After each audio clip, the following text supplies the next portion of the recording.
জুমার রাত, বৃহস্পতিবার সন্ধ্যা থেকে নিয়ে শুক্রবার সন্ধ্যার আগ পর্যন্ত পরিমাণের সবচাইতে বেশি করতে হবে যে আমলটা, সেটা হলো দুরূদ শরীফের আমল। নবী করিম সাল্লাল্লাহু আলাইহি ওয়াসাল্লাম বলেছেন, আকসিরু আলাইয়া মিনাস সালাতি মিন ইয়াউমিল জুমআতি ওয়া লাইলাতিল জুমআহ, তোমরা জুমার দিন এবং জুমার রাতে আমার প্রতি বেশি বেশি দুরূদ পাঠ করবে, দুরূদ প্রেরণ করবে।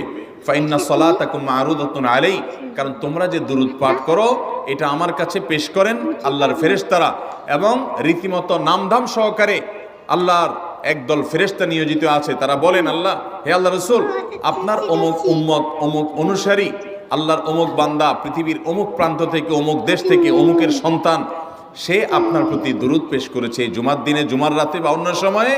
এটা নবী করিম সাল্লাল্লাহু আলাইহি ওয়াসাল্লামের কাছে রিপোর্ট দেওয়া হয় আল্লাহর নিযুক্ত ফেরেশতাদের মাধ্যমে।